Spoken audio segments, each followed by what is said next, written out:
نحمده ونصلي على رسوله الكريم اما بعد فاعوذ بالله من الشيطان الرجيم بسم الله الرحمن الرحيم رب اشرح لي صدري ويسر لي امري واحلل عقدة من لساني يفقهوا قولي۔ آج میں جس موضوع پہ بات کروں گی وہ ہے مثالی ماں۔ آپ کہیں گے ہم میں سے بہت سی بچیاں ابھی تو شادی بھی نہیں ہوئی اور آپ ماں بننے پہ بات کر رہی ہیں، لیکن یہ ہے کہ ہر بچی کے اندر، ہر عورت کے اندر فطرتاً اللہ سبحانہ وتعالی نے ماں بننے کا ایک شوق رکھا ہوتا ہے۔ اسی لیے آپ دیکھیں کہ بچیاں بچپن میں عام طور پر گڑیوں سے کھیلنا پسند کرتی ہیں، ان کے کپڑے بناتی ہیں، ان کا گھر بناتی ہیں، ان کے ساتھ یعنی بہت کچھ کر رہی ہوتی ہے، اور یہ ان کی فطرت میں ہوتا ہے۔ پھر اسی طرح آپ نے دیکھا ہوگا کہ جو بڑی بہنیں ہوتی ہیں، بڑی بیٹیاں ہوتی ہیں، جب چھوٹے بہن بھائی ہوتے ہیں تو ان کو گود میں لے لیتی ہیں، وہ ماں کے ساتھ ایک ایسا ہیلپنگ ہینڈ بن جاتی ہیں کہ چھوٹے بچوں کو پالنے میں، ان کی دیکھ بھال کرنے میں وہ ایک سیمی ماں کا کردار ادا کر رہی ہوتی ہیں۔ تو بہرحال اس مجلس میں آج کچھ تو مائیں ہیں جو آلریڈی مائیں ہیں، اور کچھ انشاءاللہ آئندہ کچھ سالوں میں مائیں بن جائیں گی۔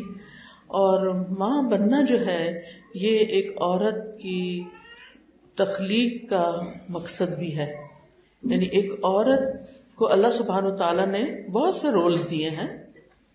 سب سے پہلے وہ اچھی بیٹی ہوتی ہے، پھر اچھی بہن ہوتی ہے، پھر اچھی بیوی ہوتی ہے، اور پھر اچھی ماں بن جاتی ہے۔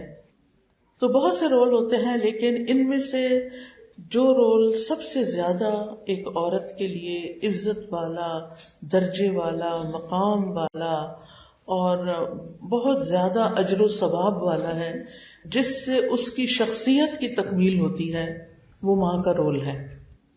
وہ ماں بن کے اس کی شخصیت کی تکمیل ہوتی ہے۔ جب تک ایک عورت ماں نہیں بنتی وہ اس کی شخصیت میں ایک ادھورا پن رہتا ہے، چاہے وہ کچھ بھی بن جائے، وہ پروفیسر بن جائے، وہ ڈاکٹر بن جائے، وہ انجینئر بن جائے، وہ آرٹسٹ بن جائے، وہ کمپیوٹر سائنٹسٹ بن جائے، کچھ بھی بن جائے، لیکن اس کی اصل خوشی اس وقت شروع ہوتی ہے جب وہ ایک ماں بنتی ہے۔ اور اولاد جو ہے وہ ماں کو ماں بناتی ہے، لہذا اولاد جو ہے وہ ماں باپ کے لیے ایک خوشخبری ہوتی ہے۔ قرآن مجید میں اللہ سبحانہ وتعالی حضرت زکریا علیہ السلام کو جب بیٹے کی خوشخبری دیتے ہیں تو فرماتے ہیں یا زکریا انا نبشرک بغلام، اے زکریا ہم تجھے ایک لڑکے کی خوشخبری دیتے ہیں۔ یعنی اولاد کا ہونا جو ہے ماں باپ کے لیے ایک خوشی کا باعث ہے، خوشخبری کا باعث ہے، یعنی گڈ نیوز ہے۔ اسی لیے جب کوئی عورت پریگننٹ ہوتی ہے تو عام طور پہ کہا جاتا ہے، اور خصوصاً جب وہ پہلی مرتبہ ماں بننے لگتی ہے تو کہتے ہیں کہ دیر از اے گڈ نیوز، کہ ایک اچھی خبر ہے، اور سب خاندان والوں کو انتظار بھی ہوتا ہے۔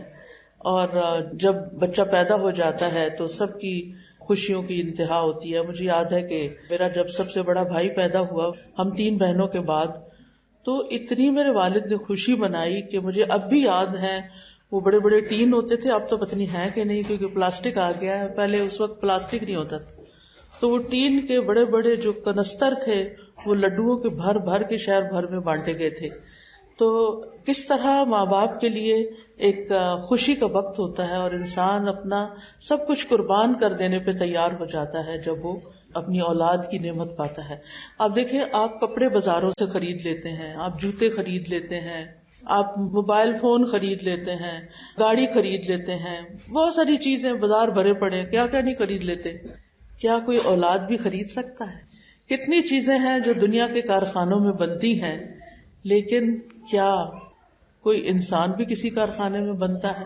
اگرچہ اب یہ کوششیں ہو رہی ہیں کہ لیبارٹریوں میں انسانوں کو تیار کیا جائے، اللہ ہی بہتر جانتا ہے اس کا فیوچر کیا ہوگا، کیونکہ انسان کو انسان بننے کے لیے انسانوں کی ضرورت ہوتی ہے۔ انسان فیکٹریوں میں اگر بنایا جائے اور نہ ماں ہو، نہ باپ ہو، اور نہ کوئی بہن بھائی ہو، اور وہ ایک مشین کی طرح ایک پروڈکٹ ہو، آپ سوچیں اس کے دل کے اندر کیا ہمدردی ہوگی کسی کی، کیا محبت ہوگی، اور کیا اس کو کسی کا درد ہوگا؟ کچھ بھی نہیں۔ وہ تو ایک مشین کی طرح ایک مشین ہی ہوگا. اب بھی آپ دیکھیں کہ بہت سے انسان جو ہیں وہ مشین ہی بنے ہوئے ہیں، یعنی جب وہ انسانوں کے ساتھ تعلق نہیں رکھتے اور دن رات بس کام ہی کرتے رہتے ہیں، جیسے مغرب وغیرہ میں ہوتا ہے. آپ نے دیکھا ہوگا، اگر آپ میں سے کچھ لوگ لندن یا کینیڈا یا ان علاقوں میں گئے ہوں تو آپ نے دیکھا ہوگا صبح 5 بجے وہ گھر سے نکل جاتے ہیں اور شام کو واپس آتے ہیں اور سارا دن باہر گزرتا ہے. آپ یقین کریں کہ ہمارے گھر کے سامنے ہی ایک آفس ہے جس میں دیکھتی ہوں کہ بعض اوقات سردیوں میں ہمارا سورج جو ہے وہ تقریباً 8:45 کے نزدیک نکلتا ہے. ان کی ڈیوٹی 8 بجے شروع ہوتی ہے جب ہماری ابھی فجر ہو رہی ہوتی ہے. تو میں دیکھتی ہوں کہ اندھیرے میں وہ گاڑیاں آ کے صبح کھڑی ہو جاتی ہیں اور شام کو سردیوں میں ہمارا سورج کو 4:45 یا 4:40 پہ غروب ہو جاتا ہے اور وہ ابھی اندر ہی بیٹھے ہوتے ہیں. 5 بجے وہ نکلتے ہیں.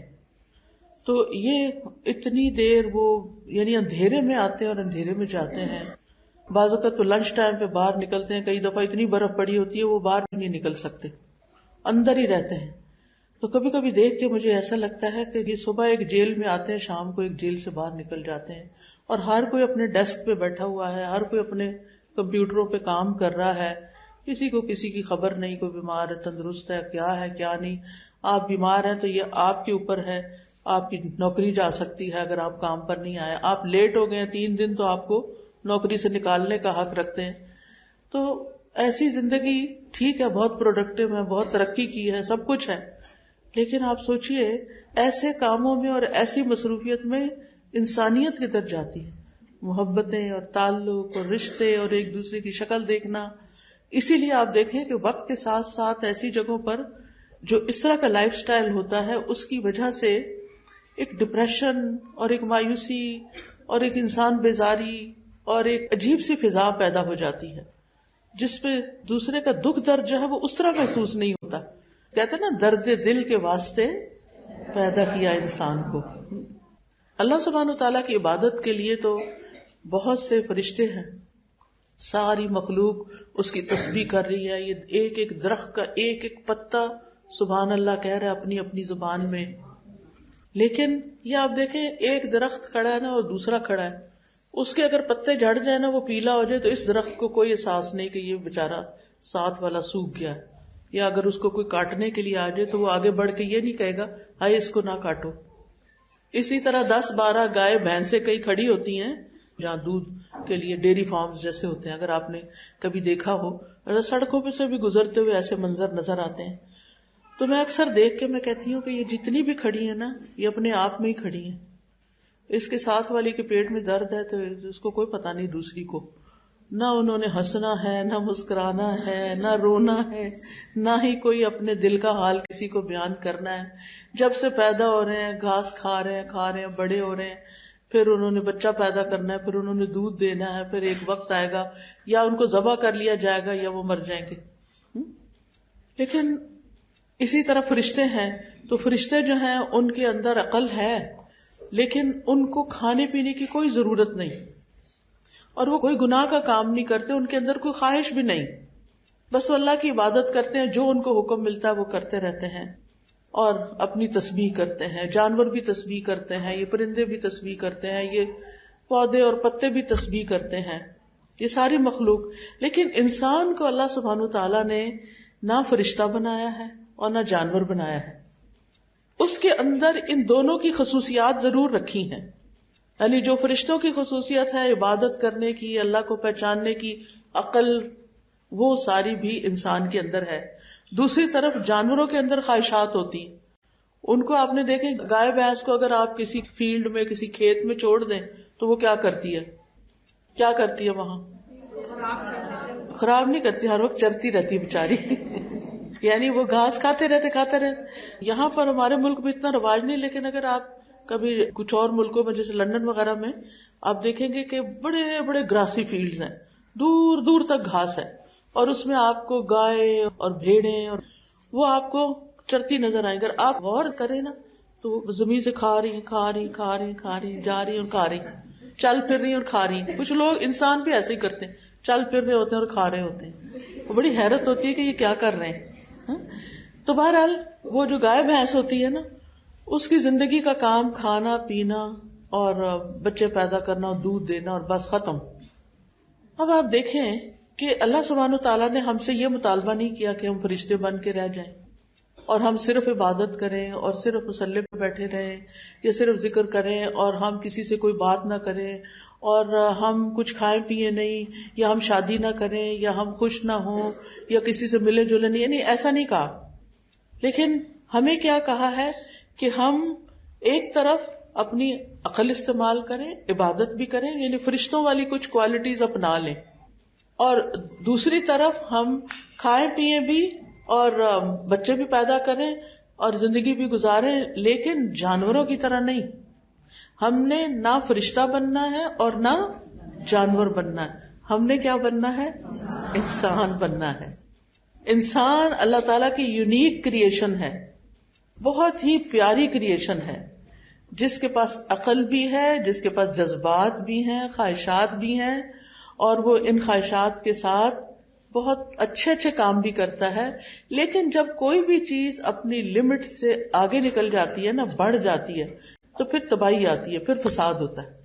اب آپ دیکھیں کہ کچھ لوگ نا عقل استعمال کرتے ہیں, وہ ہر چیز میں عقل کو لے آتے ہیں. ہمیں اس کا بھی لاجک چاہیے, اس کی بھی لاجک چاہیے, اس کی بھی لاجک چاہیے.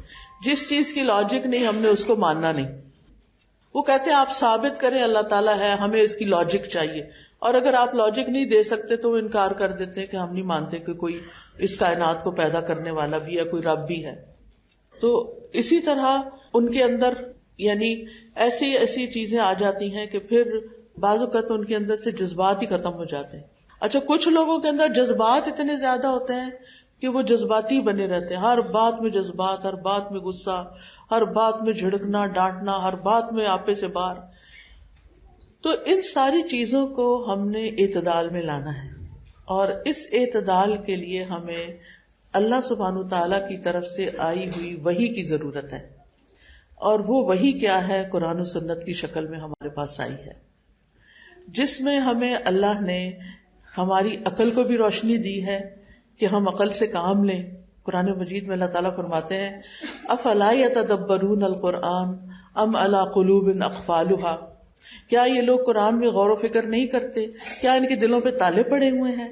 یعنی یہ دنیا بھر کی چیزیں سیکھتے ہیں اور دنیا بھر کی چیزوں پر غور و فکر کر رہے ہیں, کہاں سے کہاں پہنچ رہے ہیں. اور اب تو آپ دیکھیں کہ ورچوئل ورلڈ میں لینڈ کرنے کے پلان بن رہے ہیں, اور ستاروں پہ جانے کے, اور کہاں کہاں تک انسان پہنچ رہا ہے. اور اب پھر سے کوشش ہو رہی ہے کہ دوبارہ انسان چاند پہ جائے بہت سارے سالوں کے بعد.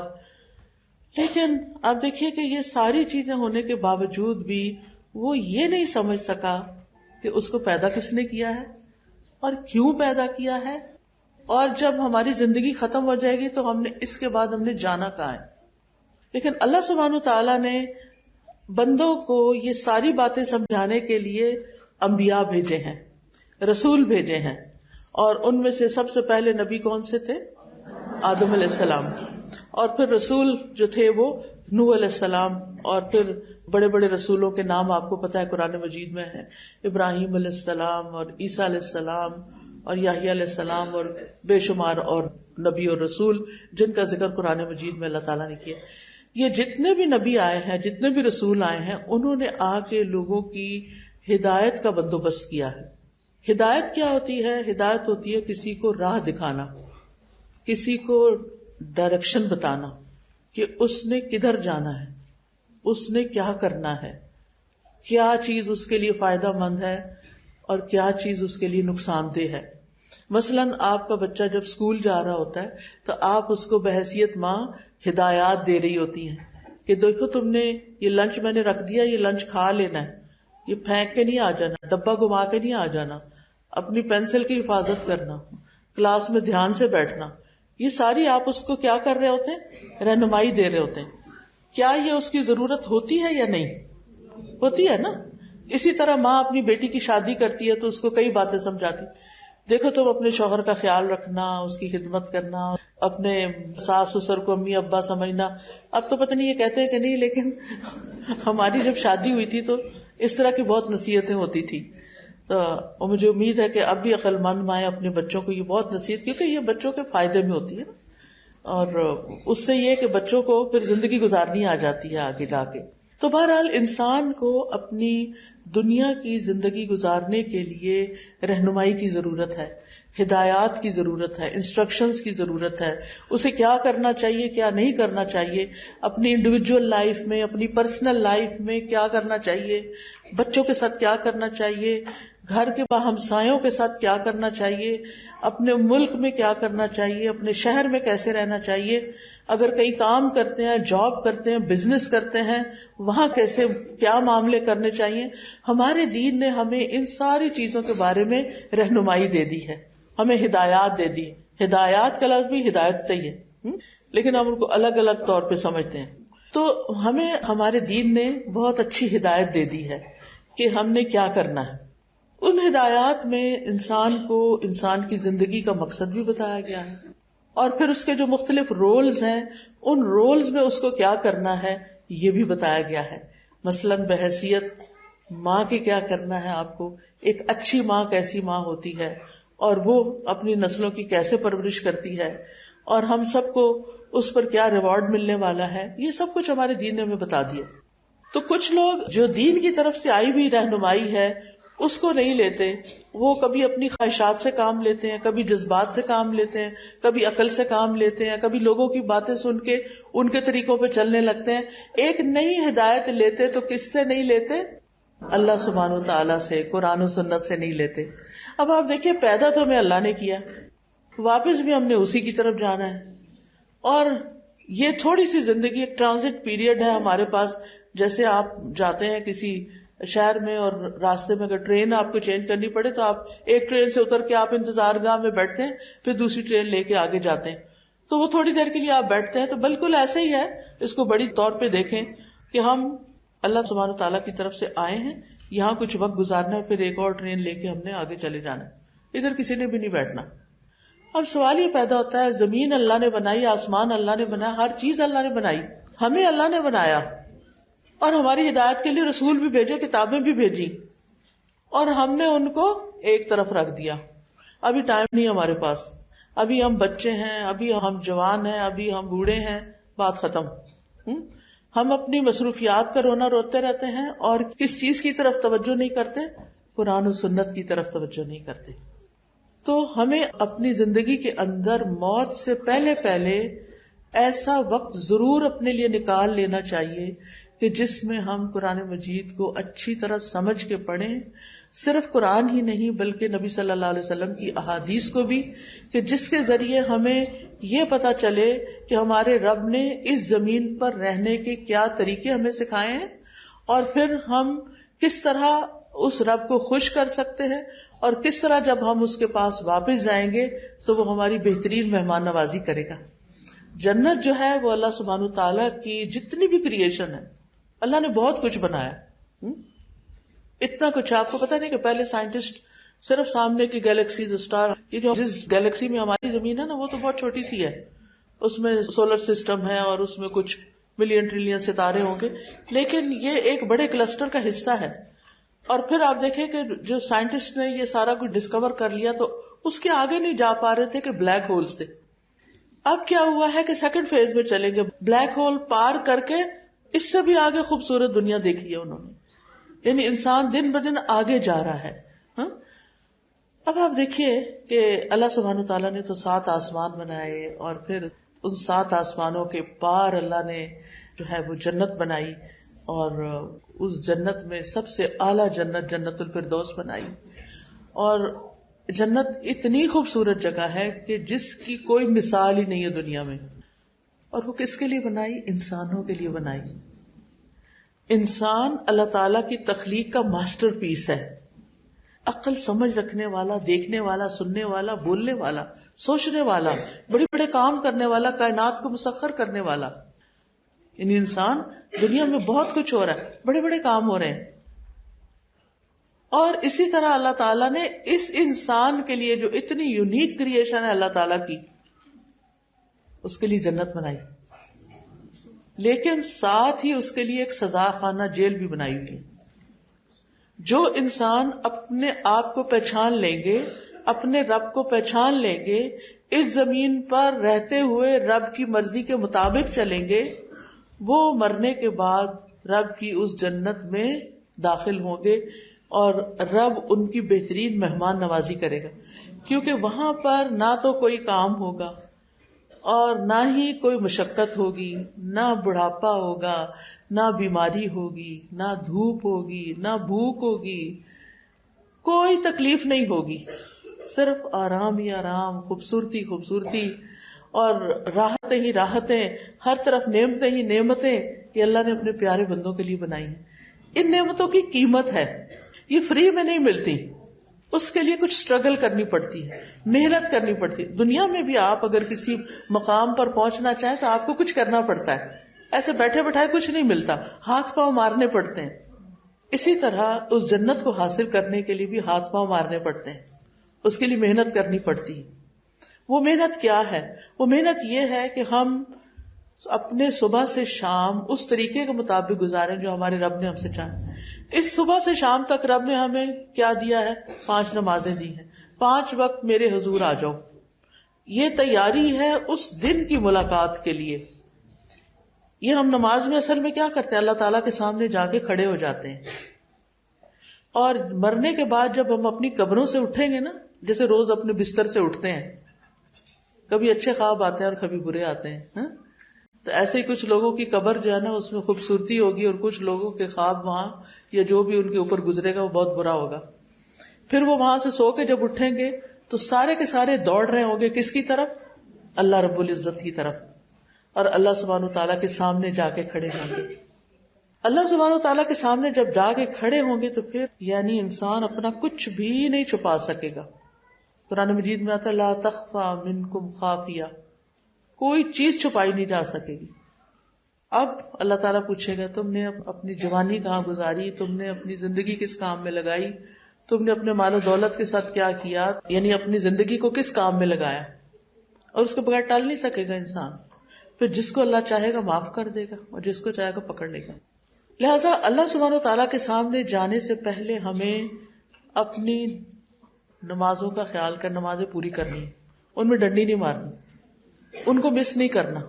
ایک تو عورتوں کی مس ہو جاتی ہے تو کوئی بات نہیں، وہ تو اللہ تعالیٰ نے خود اجازت دی ہے کہ اس میں کیا کرنا، چھٹی رخصت ہے، لیکن اس کے علاوہ اپنے فرائض پورے کرنے، یہ اللہ کے حق میں سے پہلا حق ہے۔ رمضان آ جائے تو روزے رکھ لیں، اللہ تعالیٰ کچھ مال دے دے تو حج کر لیں، کچھ مال 1 سال تک جمع ہو جائے، 7.5 تولے سونا یا 52 تولے چاندی یا اس کے برابر کے پیسے، تو سال کے بعد 2.5 اللہ کے راستے میں دے دیں اور باقی 97.5 اپنے پاس رکھ لیں۔ ہمیں وہ بھی مشکل لگتا ہے، زکوٰۃ دینی، وہ پیسے نکالنے، غریبوں کو دینے۔ اب دیکھیں کتنے لوگ ہیں جو محتاج ہیں، اور اس وقت جو حالات ہے اس کے مطابق تو کتنی محتاجی۔ یہ ہو گیا اللہ کے حق۔ اب آ جاتے ہیں بندوں کے حق، جن میں ماں باپ کا حق بھی ہے، جن میں بچوں کا حق بھی ہے، جن میں شوہر کا حق بھی ہے، جن میں بیوی کا حق بھی ہے، اور ان حقوق کے بارے میں پوچھا بھی جائے گا، اور ان حقوق کی معافی تبھی ہوگی جب بندے معاف کریں گے۔ اس لیے دنیا میں انسان کو ایک طرف تو معافی تلافی کر لینی چاہیے، دوسری طرف انسان کو اپنے فرائض ادا کرنے چاہیے جو بندوں کے بارے میں ہمارے ہیں۔ تو آج ان حقوق العباد میں سے میں نے بحیثیت ماں کے، کیونکہ اکثر مائیں جب ملتی ہیں پریشان ہوتی ہیں، ہم بچوں کی کیسے تربیت کریں، ہم بچوں کے لیے کیا کریں، بچے بات نہیں سنتے، ہر ماں سمیت میرے، میں یہ آپ کی بات نہیں کر رہی، میں اپنی بات بھی کر رہی ہوں۔ تو اس چیز نے مجھے اس بات پر ابھارا ہے کہ میں جانوں کہ ماں کی حیثیت میں میرا کیا فرض بنتا ہے، تاکہ میں اپنا فرض پورا کروں۔ اس کا مطلب نہیں کہ بچے مانے تو مانے، نہیں تو نہ، صحیح نہیں، ماں تو ایسے نہیں چھوڑتی نا، سارے رشتے چھوڑ جاتے ہیں، ماں نہیں چھوڑتی۔ تو ہمیں ماں کی حیثیت میں کیا کرنا ہے جس کی ہم سے پوچھ ہوگی۔ یاد رکھیے بحیثیت ماں جو ہمارے اوپر ذمہ داریاں ہیں ان کے بارے میں ہم سے سوال کیا جائے گا، کیا پوچھا جائے گا، کیا ہمیں کرنا چاہیے۔ دلیل کے ساتھ چند باتیں آپ کے سامنے رکھوں گی۔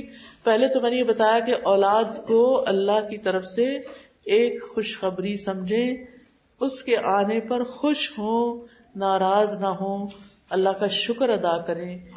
ان لوگوں کو آپ دیکھیں کہ جن کے پاس اولاد نہیں ہوتی اور وہ کتنا ترستے رہتے ہیں کہ اللہ ان کو اولاد دے۔ اولاد جب نیک ہوتی ہے، جب کامیاب ہوتی ہے، تو ماں باپ کی آنکھوں کی ٹھنڈک ہوتی ہے۔ ماں باپ ان کو دیکھ دیکھ کے خوش ہوتے ہیں، ان کی کامیابیوں کا سن کے خوش ہوتے ہیں.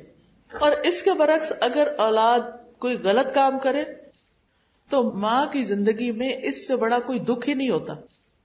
وہ اپنے آپ کو بھول جاتی، اپنے آرام کو بھول جاتی، اس کی ساری جوانی، ہر چیز وہ اپنی اولاد پہ قربان کر دیتی. آپ دیکھیں نا، سب سے پہلے تو اپنے جسم کی قربانی دیتی ہے، اپنے پیٹ میں رکھ کے اسے پالتی ہے، پھر اس کو دودھ پلاتی ہے اور اس کے ساتھ راتیں جاگتی ہے اور کیسی کیسی محنت کرتی. آپ سب نے دیکھا ہے، اس میں کوئی نئی بات نہیں، صرف احساس دلانا چاہتی ہوں کہ ہم سب اپنی ماؤں کی قدر کرنے والے ہوں. اور پھر آپ دیکھیں کہ نبی صلی اللہ علیہ وسلم نے اولاد کو انسان کی بہترین کمائی قرار دیا ہے. آپ نے فرمایا یقیناً تمہاری اولاد تمہاری بہترین کمائی ہے. یعنی تم مال بھی کماتے ہو، تم گھر بھی بناتے ہو، تم گاڑی خریدتے ہو، لیکن ان سب چیزوں میں سے سب سے اچھی چیز، سب سے بڑی نعمت تمہارے اپنے بچے ہیں. لہٰذا انسان کو ان چیزوں پہ بھی توجہ کرنی چاہیے، لیکن اس میں اپنے بچوں کو اگنور نہیں کرنا چاہیے. کچھ ماؤں کو دیکھا ہے، وہ گھر کی صفائی کی اتنی شوقین ہوتی ہیں، بچے روئیں چیخیں چلائیں ان کو پرواہ نہیں ہوتی. انہوں نے کھایا کہ نہیں، انہوں نے پہنا کہ نہیں، انہوں نے پڑھا کہ نہیں، ان کو اپنا شوق ہے بس. اسی طرح کچھ کو پکانے کا بہت شوق ہوتا ہے اور بچے اگنور. میں نہیں کہتی کہ نہ پکائیں یا نہ سجائیں نہ کچھ، سب کچھ کریں، لیکن بچوں کی قیمت پر نہیں. ان کو بھی ان کا ٹائم دیں. جو بھی ہے، چھوٹے ہیں تو اور ٹائم لیں گے، بڑے ہیں تو اور ٹائم لیں گے. اور اس کے ساتھ ساتھ یہ ہے کہ وہ جیسے بھی ہیں نا، وہ بیمار ہیں، وہ صحت مند ہیں، وہ فرما بردار ہیں، وہ نافرمان ہیں، آپ یہ کہیں کہ اللہ نے یہ نعمتیں مجھے دی ہیں، اللہ نے ان کے لیے مجھے ماں بنایا، مجھے چنا ہے، لہذا میں اپنا فرض پورا کروں گی. کیوں؟ اس لیے کہ اس کو پورا کرنے میں میری آخرت کی نجات ہے.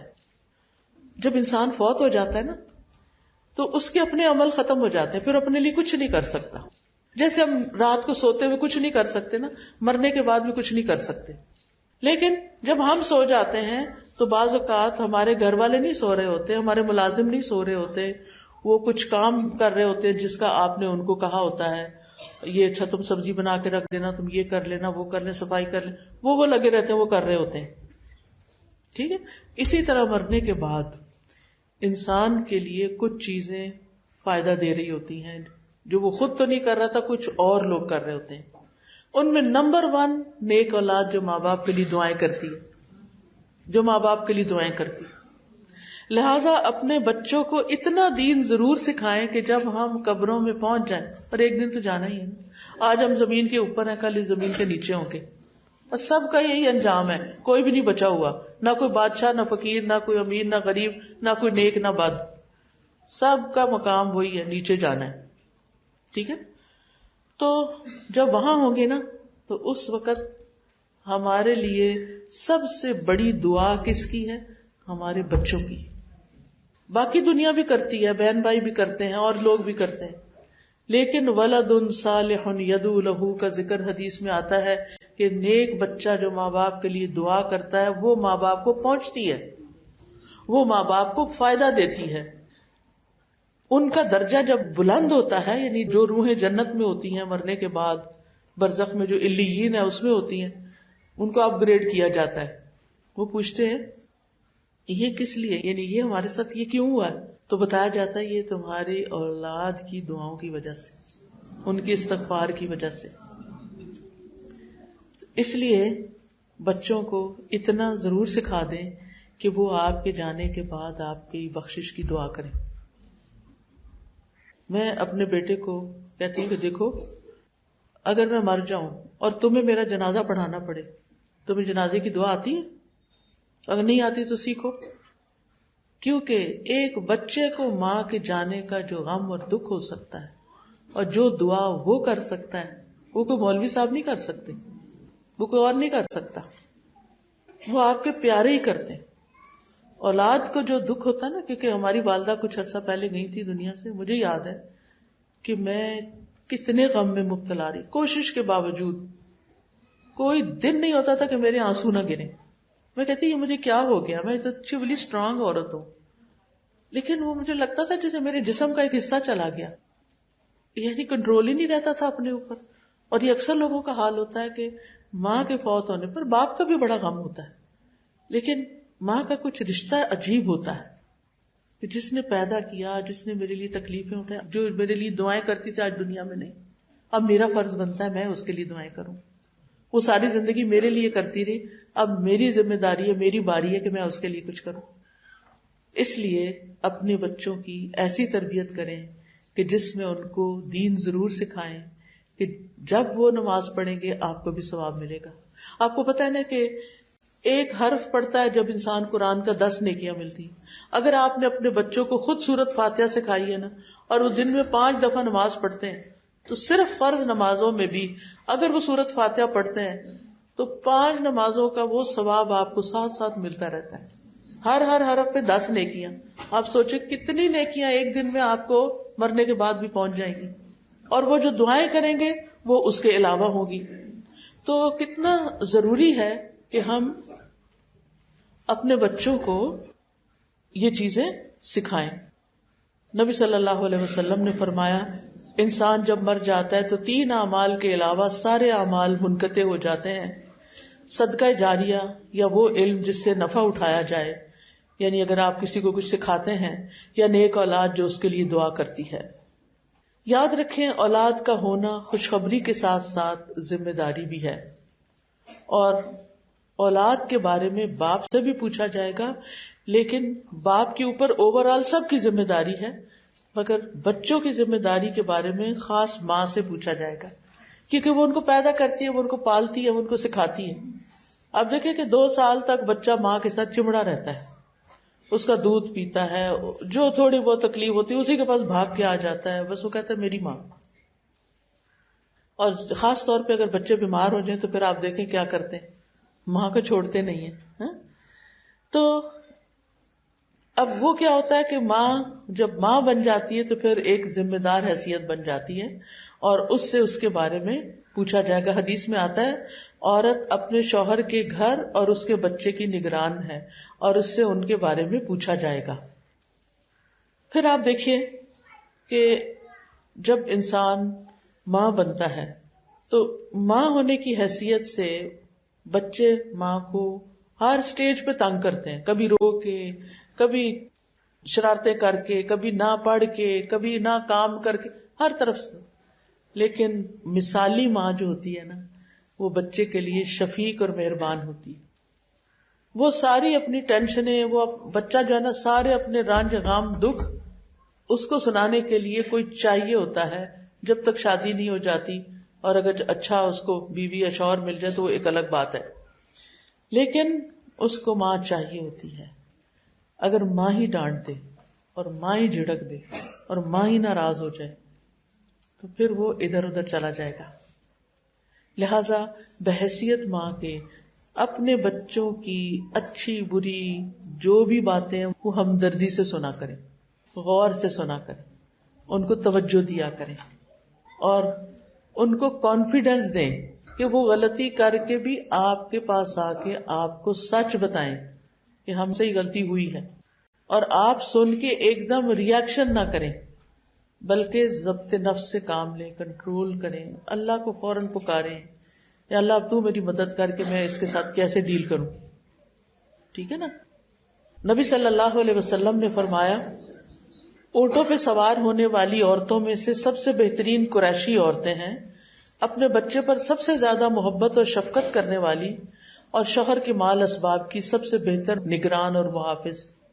یعنی ایک اچھی عورت کی خوبی بتا دی گئی کہ بچوں کے ساتھ مہربان اور گھر کی حفاظت کرنے والی.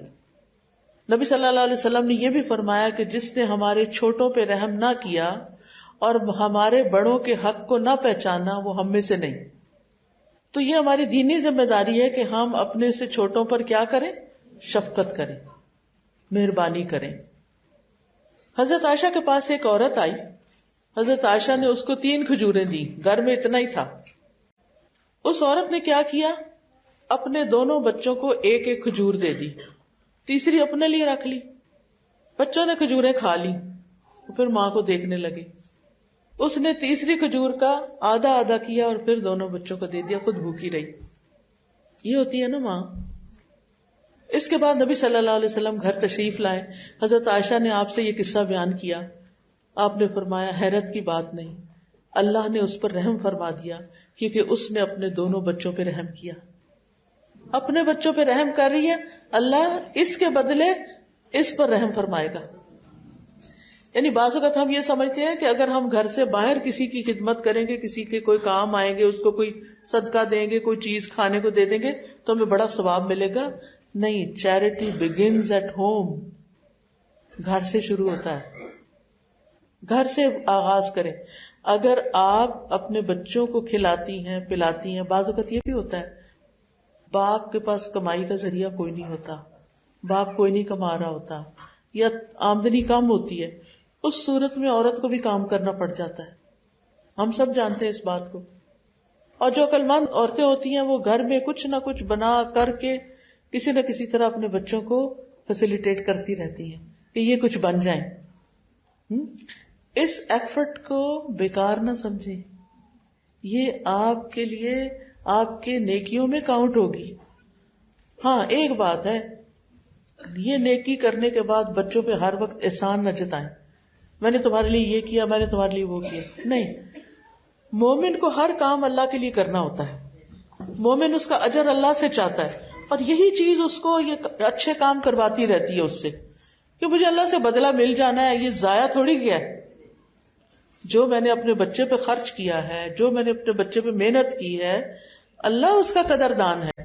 بعض اوقات انسان اس کے قدردان نہیں ہوتے. ہسبینڈ بھی اپریشیٹ نہیں کرتا، بچے بھی بڑے ہو کے کیا کہتے ہیں، آپ نے ہمارے لیے کیا ہی کیا ہے. یہ سننے کو ملتا ہے کئی دفعہ. تو انسان اس کو خون کے آنسو روتا ہے. میں نے اپنی ساری جوانی گلا دی، اپنی زندگی لگا دی، اور بچہ اٹھ کے کہہ رہا ہے کہ آپ نے ہمارے لیے کیا ہی کیا. تو بعض اوقات ماں ایکسٹرا ڈیوٹی کر رہی ہوتی ہے، گھر بھی سنبھال رہی ہوتی ہے اور باہر کو بھی دیکھ رہی ہوتی ہے، پکا بھی رہی ہوتی ہے اور کما بھی رہی ہوتی ہے. اب جب دوہری ذمہ داری پڑی تو دوہرا اجر نہیں ملے گا. اللہ سے اچھا گمان رکھیں، دوہرا اجر بھی ملے گا. لہٰذا اگر آپ اپنے بچوں کو کچھ خرید کے دیتی ہیں، ان کی کوئی ضرورت کو، ان کی تعلیم کا ہی بندوبست کر دیتی ہیں، تو تعلیم دینا جو ہے بچوں کو اور اس پہ مال خرچ کرنا جو ہے یہ بہترین صدقہ جاریہ ہے. وہ بڑے ہو کے کوئی اچھے کام کریں گے، سارا ثواب آپ کو ملتا جائے گا کیونکہ آپ نے ان میں انویسٹ کیا تھا. تو اس سے کیا پتا چلتا ہے کہ ماں کو مہربان ہونا چاہیے، شفیق ہونا چاہیے، اور پھر بچوں کے ساتھ نرمی کرنے والا ہونا چاہیے. فرم ہو، یعنی کہ ان کی ہر بات نہیں مانے، لیکن بات نرمی سے کرے، معاملہ نرمی سے کرے، انڈرسٹینڈ کرے ان کو. نبی صلی اللہ علیہ وسلم نے فرمایا جب اللہ کسی گھرانے کے لوگوں سے خیر کا ارادہ فرما لیتا ہے تو ان میں نرمی پیدا کر دیتا ہے. یعنی جس گھرانے میں نرمی آ جاتی ہے وہاں خیر ہی خیر آ جاتی ہے. باپ اگر بچوں سے بات کرے تو نرمی سے، بیوی سے بات کرے تو پیار سے، بیوی آگے، ماں آگے بچوں سے بات کرے، نوکروں سے بات کرے، اور سب ایک دوسرے کے لیے ہمدرد ہوں تو اس گھر کے اندر سے خیر پھوٹنے لگتی. اور جس گھر سے نرمی رخصت ہو جاتی ہے اس گھر سے ہر خیر رخصت ہو جاتی. پھر اسی طرح یہ ہے کہ ہمیں اپنے اندر صبر اور شکر لانا چاہیے. صبر کب؟ جب کوئی تکلیف پہنچے، اور شکر کب؟ جب ہمیں کوئی خوشی ملے کہ شکر اللہ کا اس نے دی. یہ جو شکر ہے یہ نعمتوں کو برقرار رکھتا ہے، نعمتیں باقی رہتی ہیں، نعمتوں کو قید کر لیتا ہے اور مزید نعمتیں بھی ملتی ہیں. اللہ سبحانہ تعالیٰ کا وعدہ ہے قرآن مجید میں، لَإِن شَكَرْتُمْ لَأَزِيدَنَّكُمْ، اگر تم نے شکر ادا کیا تو میں تمہیں اور زیادہ دوں گا، اور اگر تم نے ناشکری کی تو میرا عذاب بھی بڑا سخت ہے، میری سزا بھی بڑی سخت ہے. اور صبر کس وقت؟ جب کوئی چیز انسان کو بری لگے، جب کسی چیز سے انسان کو تکلیف پہنچے، چاہے کسی کی بات ہو، چاہے کوئی مالی پریشانی ہو، چاہے کوئی بیماری، کوئی بھی چیز ہو، اگر اس پر انسان صبر کرتا ہے اجر ہی اجر، اجر ہی اجر. اللہ تعالیٰ بعض اوقات کسی انسان کی نیکیاں اتنی نہیں ہوتی، نمازوں میں کوئی کوتاہی ہو گئی اور چیزوں میں، صدقہ خیرات میں، اللہ تعالیٰ اس کو کسی آزمائش میں ڈال دیتا ہے. اب اس آزمائش پہ جب وہ صبر کرتا ہے تو اس کا درجہ یہاں سے وہاں تک جا پہنچتا ہے، اور قیامت کے دن ایسے لوگوں کو جنہوں نے تکلیفوں پہ صبر کیا ہوگا، اللہ تعالیٰ فرماتے ہیں انما یوفی الصابرون اجرہم بغیر حساب، کہ صبر کرنے والوں کو ان کا اجر بے حساب ان لمیٹڈ دیا جائے گا، یعنی گن نہیں سکیں گے، اس کو شمار نہیں کر سکیں گے. اور جو دوسرے لوگ ہوں گے وہ کہیں گے کاش ہم پہ بھی دنیا میں کوئی مصیبت آتی اور ہم بھی صبر کرتے اور ہمیں بھی یہ ملتا جو ان کو مل رہا ہے، اتنا بڑا اجر. پھر اسی طرح یہ ہے کہ بچوں کے معاملے میں عورت کو اس طرح کا صبر شکر کرنا چاہیے کہ بہت زیادہ تانے نہیں دینے چاہیے بچوں کو. یعنی تانے سے مراد کیا ہے؟ تم تو ہو ہی نکمے، تم تو ہو ایسے، تم ایسی ہو، تم ویسی ہو، تم نے کچھ نہیں پڑھ کے دینا، تم نے کچھ نہیں کر کے دینا، ایسا نہ کہ. اس لیے کہ بچے جو باتیں روز سنتے ہیں نا پھر وہ وہی کرنا شروع ہو جاتے ہیں. حوصلے سے کام لیں اور صبر سے کام لیتے ہوئے آپ ان کی گستاخیوں کو، ان کی جو بات نہیں مانتے ان چیزوں کو برداشت کرنے والے. سمجھانا نہ چھوڑیں، پاس بٹھائیں، پیار کریں، بات کریں. بعض اوقات بچے جب گڑبڑ کرنے لگتے ہیں نا پھر وہ بات نہیں کرتے ماں باپ، پھر وہ کنارہ کشی کرتے ہیں، آئیں گے دروازہ بند کر کے گھر میں بیٹھ جائیں، کرتے ہیں ایسے. اور دن کو سو جائیں گے، راتوں کو جاگیں گے، دن کو سو جائیں گے. اور اسی طرح کی بہت سی ایسی چیزیں کرتے ہیں کہ جس سے انسان کو پریشانی ہوتی ہے. لیکن ایسے موقعوں پر آپ نے ہمت نہیں ہارنی، پیچھا کرتے رہنا ہے، صبر سے کام لے کے ان کا کانفیڈینس گین کروانا ہے، کانفیڈینس بڑھانا ہے. ٹھیک ہے. اب آپ دیکھیں کہ بچے کی تربیت جو ہوتی ہے نا وہ اس کی پیدائش سے پہلے ہی شروع ہو جاتی ہے. جب ماں ایک پریگننٹ ہو تو اس کو اپنے اوپر بہت توجہ کرنی چاہیے، اسپرچولی بھی اور فزیکلی بھی. اپنی صحت کا خیال رکھنا چاہیے، اپنے کھانے پینے کا خیال رکھنا چاہیے. اس کا یہ مطلب نہیں کہ بہت زیادہ کھائیں پیئیں گے تو زیادہ صحت مند ہو، رائٹ فوڈ کھائیں. پھر اسپرچولی بھی بک ریڈنگ کریں، اچھی ایکٹیویٹی، ہیلدی ایکٹیویٹیز کریں، ایکٹیو رہیں، گھر کے کام کاج میں لگے رہیں. آپ نے دیکھا ہوگا کہ بعض اوقات یہ جب ڈلیوری کا وقت آتا ہے تو جو عورتیں بہت آرام سے رہ رہی ہوتی ہیں نا ان کی ڈلیوری مشکل ہو جاتی ہے. اور آج کل تو بس اللہ کی پناہ ہر دوسری عورت کا سی سیکشن ہو رہا ہوتا ہے. لیکن جو خواتین اپنے آپ کو ایکٹیو رکھتی ہیں ان کے لیے یہ مرحلہ آسان ہو جاتا ہے. اور خاص طور پر آخر تک اگر آپ نمازیں پراپر طریقے سے پڑھ رہے ہوتے ہیں تو آپ کے جوڑ بند ہر چیز کھل جاتی ہے. یعنی آپ پراپر رکوع کرتے ہیں نا جب کھینچ کے، تو جو آپ کی رکوع اس طرح ہوتا ہے، یعنی یہ آپ کھڑے ہیں نا تو رکوع آپ نے اس طرح کرنا ہے کہ بالکل اسٹریٹ ہو، ایسے نہیں کرنا اور ایسے بھی نہیں کرنا، سیدھا. اچھا جب آپ یہ کرتے ہیں نا تو آپ کے جو موڑے ہیں نا وہ اسٹریچ ہو جاتے ہیں اور ادھر بھی سرکولیشن پہنچ جاتی ہے، آکسیجن پہنچتی ہے اور آپ کی کمر جو ہے وہ زیادہ مضبوط ہو جاتی ہے. بہرحال کہنے کا مطلب یہ ہے کہ پیدائش سے پہلے ہی تیاری شروع کر دیں. یہ بات میں اس لیے کر رہی ہوں کہ بہت سی بچیاں ابھی ماں بنے گی انشاءاللہ، تو اس وقت آپ نے صرف سونے سے کام نہیں لینا، کیونکہ بہت نیند آتی ہے. سب کہتے ہیں پریگنینسی میں نیند آتی ہے لہٰذا سوتے ہی چلے جاؤ. ٹھیک ہے، سوئیں بھی لیکن کھائیں پیئیں بھی، کام کاج بھی کریں اور اپنے آپ کو مصروف رکھیں.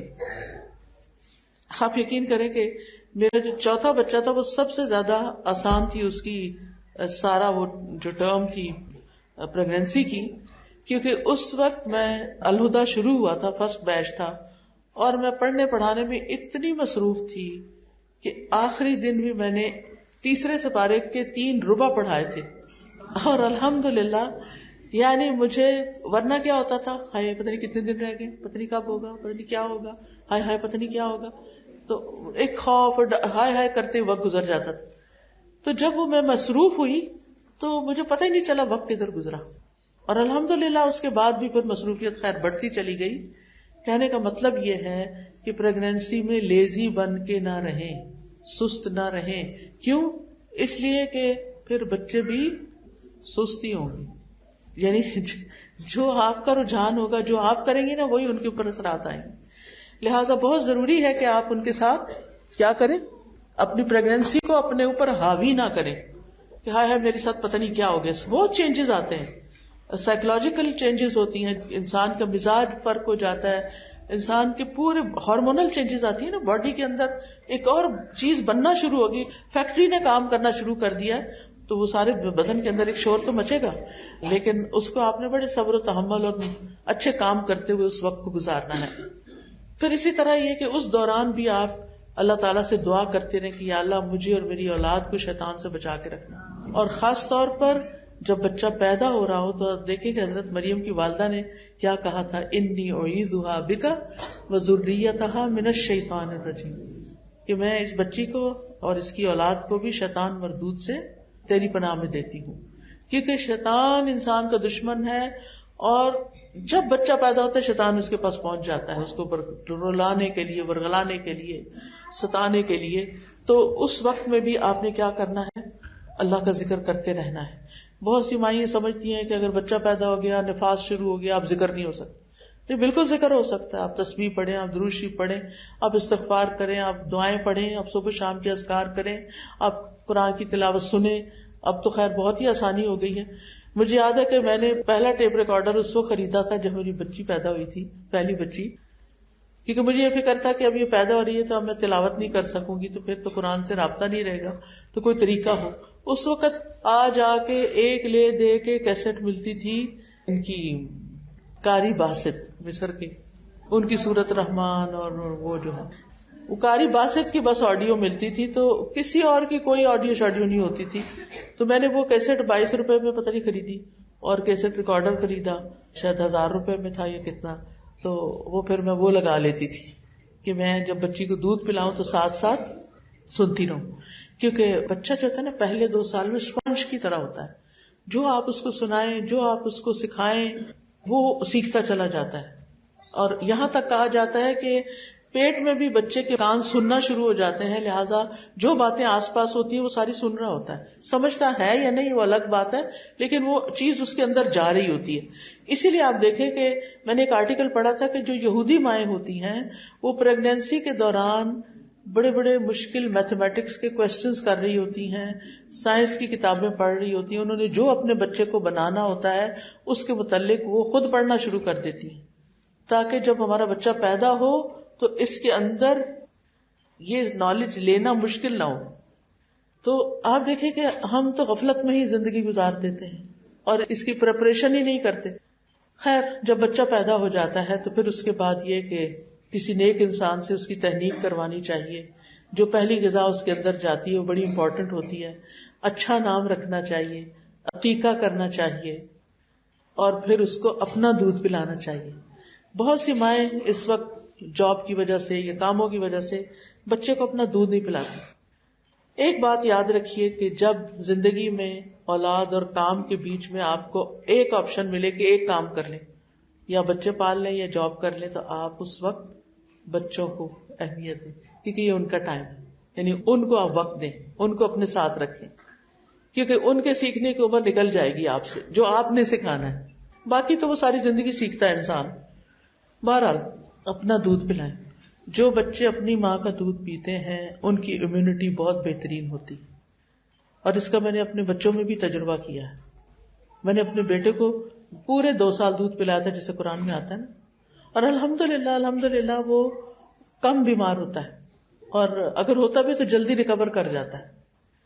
تو یہ میں نے اس وقت بھی کہیں پڑھا سنا تھا کہ بچے کو ماں کے دودھ کی وجہ سے اس کے اندر امیونٹی اسٹرانگ ہو جاتی، پھر وہ بہت سی چیزوں کو فائٹ کر لیتا ہے. اس کے ساتھ ساتھ جب آپ دودھ پلاتے ہیں نا، اس کو اپنے ساتھ لگاتے ہیں، اس کو محبت دیتے ہیں، تو اس کے اندر اس محبت کی وجہ سے آپ کے ساتھ ایک اٹیچمنٹ بھی ہوتی ہے، بانڈنگ ہوتی ہے، اور پھر اس کی جب جذباتی ضروریات پوری ہوتی ہیں تو وہ پھر واپس آپ کو بھی محبت دینے والا ہوتا ہے، یعنی بڑے ہو کر.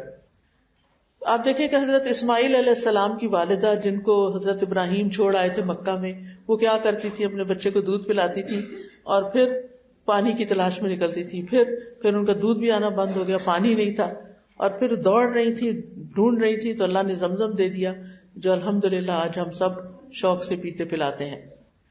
جہاں دودھ پلانے کی فضیلت ہے وہاں دودھ نہ پلانے پہ وعید بھی ہے، کیونکہ ایسی عورتوں کے بارے میں حدیث میں آتا ہے کہ نبی صلی اللہ علیہ وسلم کے پاس 2 آدمی آئے اور انہیں ایک پہاڑ پہ چڑھا کے لے گئے. انہوں نے کہا کہ میں نہیں چڑھ سکتا، لیکن وہ کسی طرح انہیں کہا ہم آسان کریں گے، آپ چڑھیں. کہتے ہیں کہ جب وہ پہاڑ پہ پہنچے، یہ خواب تھا آپ کا، تو پہاڑ کے پیچھے سے چوٹی سے بڑی سخت قسم کی چیخنے کی آوازیں آنے لگی. آپ نے پوچھا یہ کون ہے؟ کہا گیا کہ یہ ان عورتوں کی چیخو پکار ہے جن کے پستان یعنی جن کے بریسٹ سانپ نوچ رہے ہیں. پوچھا گیا یہ کیوں؟ بتایا گیا کہ یہ اپنے بچوں کو دودھ نہیں پلاتی تھی. بیماری ہے کوئی بات نہیں، مجبوری ہے، دودھ آ نہیں رہا کوئی بات نہیں، لیکن صرف اس لیے کہ ہمارا فگر خراب ہو جائے گا یا یہ کہ ہم نہیں پلانا چاہتے، نہیں، یہ بچے کا حق ہے، آپ نے اس کا حق ہی نہیں دیا. اب جو بچے بڑے ہو گئے، وقت گزر گیا، تو انسان کے پاس زندگی ہے، توبہ استغفار کر لے کہ اللہ مجھے نہیں پتا تھا اس بات کا، مجھ سے غلطی ہوئی تو مجھے معاف کر دے. پھر اسی طرح یہ کہ ان کے کھانے کی فکر ہو اور ان کے خوراک کی فکر ہو، اور پھر یہ کہ ان کی ذمہ داریاں اپنے سر جو لی جاتی ہیں ان پہ خرچ کرنے کی، ان کی صحت کی طرف سے فکر، اور پھر یہ کہ ان پر اگر بیمار ہو جائیں تو دوا کے ساتھ دعا بھی کرنا، دم وغیرہ کرنا، رقیہ پڑھنا. نبی صلی اللہ علیہ وسلم حضرت حسن حسین پر خود رقیہ پڑھتے تھے. چھوٹی چھوٹی دعائیں یاد کر لیں، اگر کچھ بھی آدمی سورۃ فاتحہ سب کو آتی، بچہ بیمار ہو ماتھے پہ ہاتھ رکھ کے سورۃ فاتحہ پڑھنا شروع کر دیں، دم کرنا شروع کر دیں، انشاءاللہ فائدہ ہوگا. کیونکہ قرآن مجید میں سورۃ فاتحہ کو الشفاء کا نام بھی دیا گیا ہے. اپنے اوپر بھی آپ کر سکتے ہیں، یعنی پڑھ کے ہاتھوں پہ پھونک کے سر سے لے کے ہاتھ، بازو، جہاں تک آپ کا ہاتھ جائے آگے پیچھے، اپنے اوپر خود دم کر دیا کریں. پھر اسی طرح یہ ہے کہ بچوں کو سب سے پہلی چیز اللہ کی محبت دینی چاہیے، لا الہ الا اللہ سکھانا چاہیے، اللہ کا بندہ بنانا چاہیے. یہ ہم مسلمان ماؤں کی ذمہ داری ہے کہ اپنے بچوں کو اللہ سے جوڑ دیں. جب بچوں کے اندر اللہ کی محبت اور اللہ کا تقویٰ پیدا ہو جائے گا نا، تو پھر ان کی زندگی آگے آسان ہو جائے گی. وہ ہر مشکل میں اللہ کو پکاریں گے، اللہ کو تھامیں گے، اللہ کا سہارا لیں گے تو بہت سی مشکلات سے نکلتے جائیں گے. لیکن اگر ان کی زندگی میں اللہ سبحانہ و تعالیٰ کے ساتھ تعلق نہیں تو بہت سے چیلنجز کو وہ فیس نہیں کر سکتے.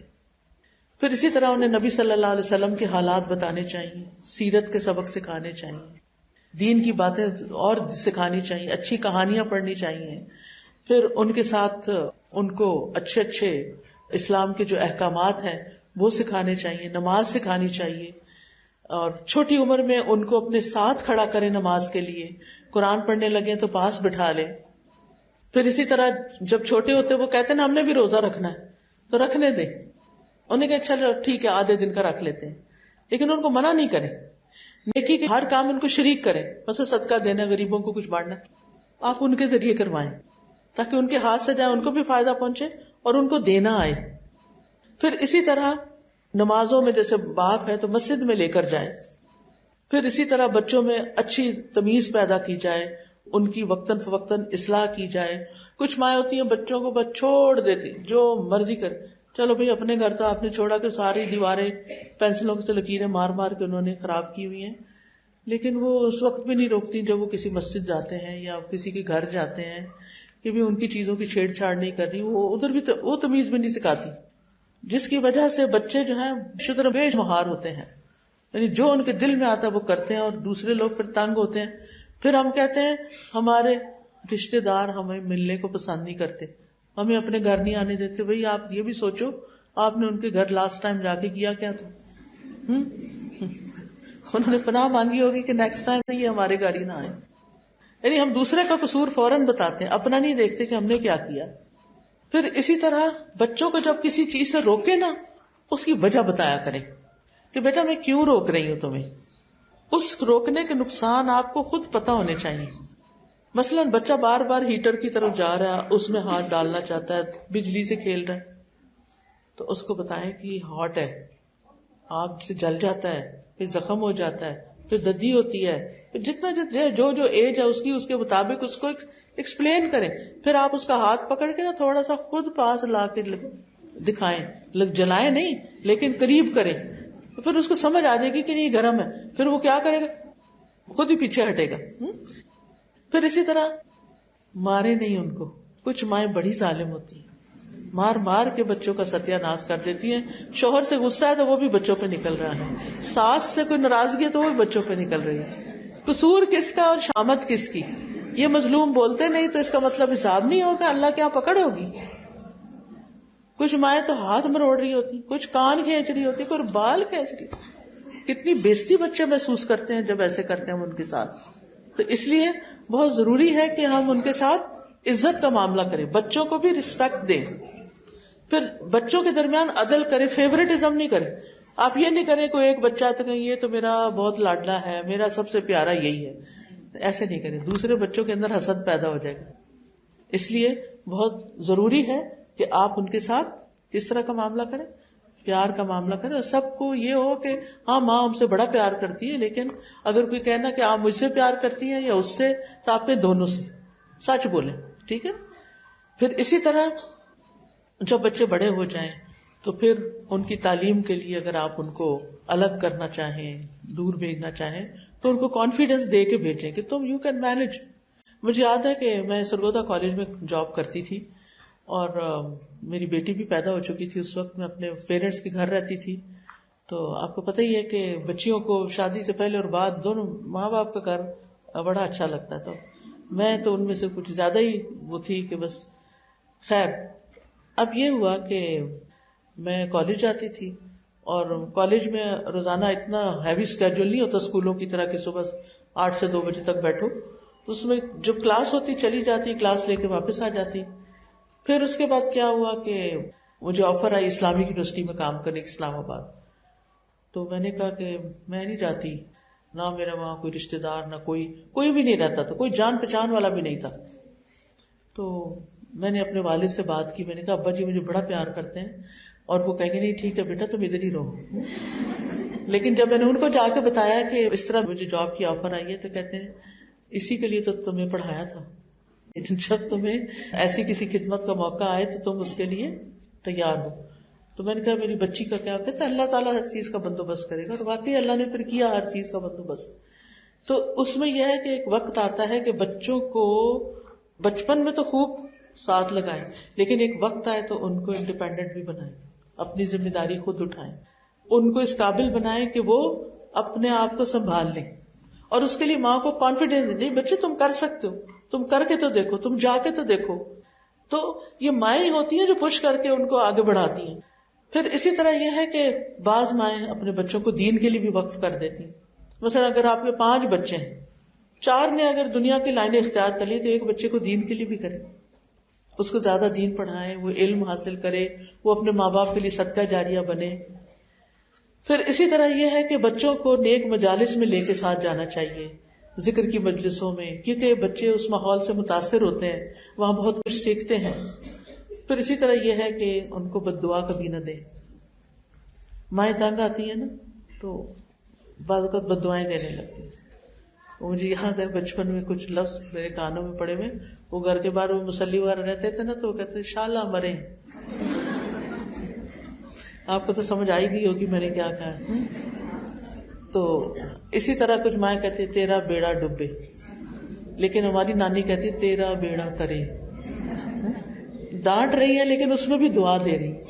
تو بچوں کو ڈانٹنا بھی ہے نا تو دعا دے, اللہ تمہیں ہدایت دے, اللہ تمہیں سیدھا کر دے, اللہ تمہیں سیدھے رستے پہ چلا, یعنی اچھی بات منہ سے نکالے. تنگ آ کے بھی بد دعا نہ کریں, کیونکہ ماں باپ کی دعائیں جو ہوتی ہیں نا وہ لگتی ہیں, اور بد دعائیں بھی لگ جاتی ہیں. اور اگر بد دعا لگ گئی تو پھر پریشان کون ہوگا.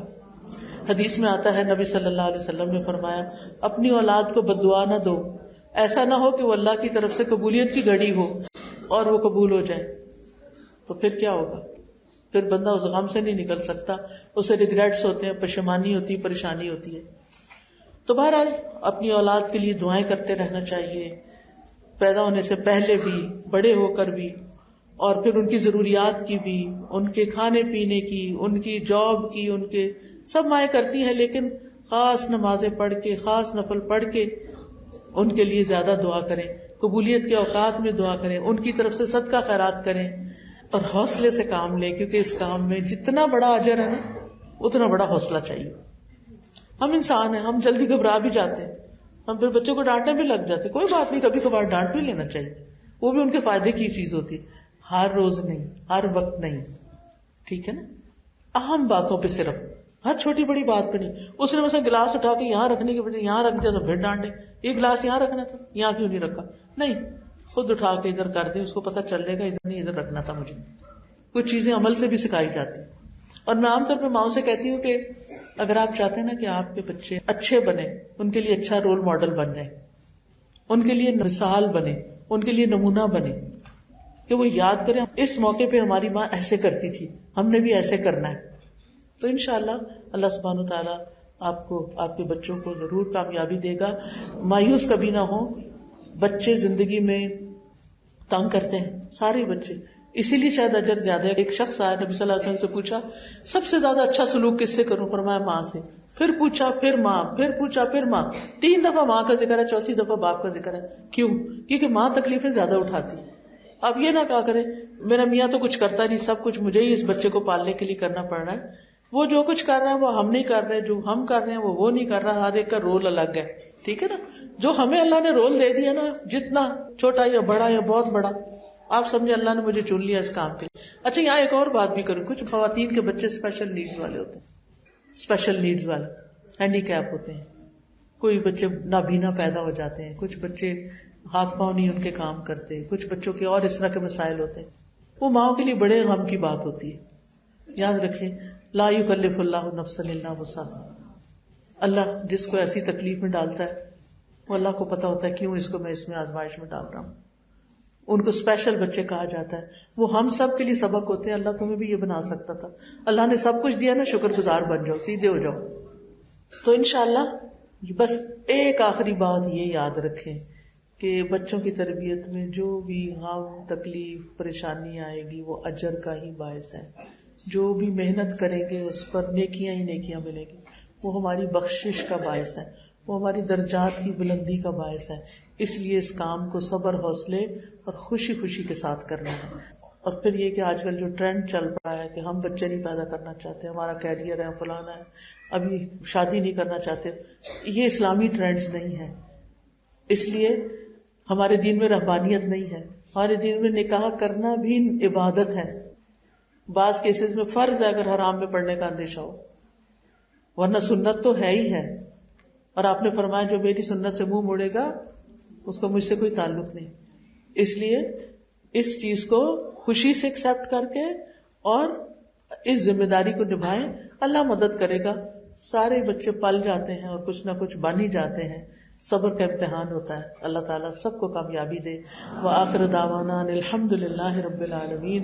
سبحانک اللہم وبحمدک اشہد ان لا الہ الا انت استغفرک واتوب الیک. اللہ ہم سب کے بچوں کو نیک بنا دے. اللہ ہم سب کے بچوں کو ہدایت عطا فرما. یا اللہ انہیں بہترین علم عطا فرما. یا اللہ بہترین کام زندگی میں کریں، ہمارے لیے بہترین صدقہ جاریہ بنے. اللہ انہیں ہماری آنکھوں کی ٹھنڈک بنا دے. اللہ انہیں ہمارا فرما بردار بنا دے. اللہ انہیں بھٹکنے سے بچا دے. اللہ انہیں صحت اور تندرستی عطا فرما. اللہ ان کے سارے غم اور ہمارے بھی غم پریشانیاں دور فرما دے. یا رب العالمین تو ہم سب پر رحمت فرما. اللہ جتنی بہنیں یہاں اس مجلس میں آئی ہیں یا اللہ ہم سب کی بخشش فرما دے اور ہمیں نیکی کے کاموں کے لیے آگے بڑھا دے. یا رب العالمین یا ارحم الراحمین یا ذل جلال والاکرام. تو اپنی رحمت کے ساتھ ہمارے دلوں میں جو دعائیں ہیں یا اللہ، ہماری جو ضروریات ہیں اللہ، جو ہمارے مسائل ہیں یا اللہ، ان سب کے بارے میں ہماری دعاؤں کو قبول فرما دے. ہماری ساری ضروریات پوری فرما دے. ہماری ساری مشکلات آسان کر دے. ربنا هب لنا من ازواجنا وذرياتنا قرة اعين واجعلنا للمتقين اماما. یا اللہ جتنی بہنیں آئی ہیں یا اللہ ان کا آنا قبول فرما، اور جنہوں نے اس مجلس کا انتظام کیا، اہتمام کیا، ان سے اس نیکی کو قبول فرما اور اس سب کو ان کے لیے صدقہ جاریہ بنا. ربنا تقبل منا انك انت السميع العليم وتب علينا انك انت التواب الرحيم. وصلی اللہ تعالی علی خیر خلقہ محمد وعلی آلہ واصحابہ واہل بیتہ اجمعین برحمتک یا ارحم الراحمین.